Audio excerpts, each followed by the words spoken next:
Почитуван подпредседателе, почитуван премиер, колеги пратеници, почитувана јавност.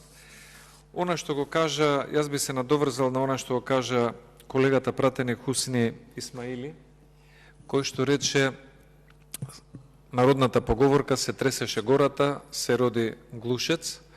Сметам дека овде малку треба да биде и редефинираната, рекомпонирана, што би рекол премиерот, таа поговорка. Се тресеше гората, се роди нов инфлуенсер. Тоа е кај нас состојбата со актуелниот премиер, кој што нема ниту еден глас демократски легитимитет за да биде премиер, поставена на таа позиција без избори, но затоа пак има 26.000 евра да ги потроши во само 100 дена за розевиот цвет на неговиот Facebook профил. Розевиот цвет на Facebook профилот на нашиот премиер-инфлуенсер е многу поразличен од реалниот свет во кој што живеат обичните граѓани. И тие граѓани 2016 година, еден добар дел од нив, поверуваа во паролите на партијата на премиерот, дојде живот и слични пароли, за денес тие граѓани да бидат доведени во состојба да се прашуваат дали дојде леп во самопослугите, за да можат да купат.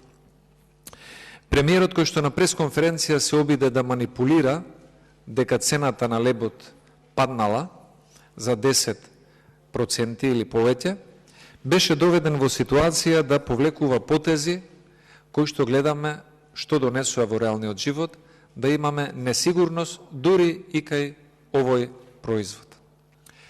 Малку е несигурноста што имаме со високите сметки, малку е несигурноста што постои во образованието, каде што нема учебници, но за жал нема ни мир за учениците и за родителите, кои секој ден трчаат да си ги земат своите деца, напуштаат работни места или замолуваат пријатели или роднини да им излезат во пресред, а немаме никаква сигурност, ниту стабилност од страна на институциите кои што треба тоа да го овозможат. И она што најдобро ја демантира тезата на премиерот за некаков европски фронт е неговиот довчерашен коалиционен партнер, господинот Хусни Исмаили од Алтернатива, кој што тврди дека Социјалдемократскиот сојуз се однесувал кон нив со севернокорејски методи. Сметам дека Северна Кореја не е баш добар пример за европски фронт, ако овие методи се употребени од страна на СДСМ кон нивниот коалиционен партнер кој што го избрка од влада. Втората работа која што исто така многу загрижува и го демантира она што го кажа премиерот во експозето е неговото тврдење за владење на право, честност, борба против корупција и слично, а во исто време до вчерашниот проевропски сојузник на премиерот Павле Трајанов, коалиционен партнер и председател на партија која што беше заедно со СДСМ, дава изјава дека според неговите сознанија 90% од тендерите на владата се наместени тендери. Павле Трајанов не бил на малку позиции, ниту во собранието, ниту во извршната власт, и имал своји функционери кои што биле дел и од владата. И тоа кога го кажува еден човек и пратеник кој што бил дел од власта, дека 90% од тендерите се наместени, тоа навистина е загрижувачки и е сосема спротивно од тезата на премиерот дека оваа влада се бори против корупција, бидејќи господинот Трајанов тврди дека оваа влада е извор на тендерската корупција во прилика 90% од тендерите. И сега за она што го збореше премиерот по однос на кадровските решенија и неговото експозе.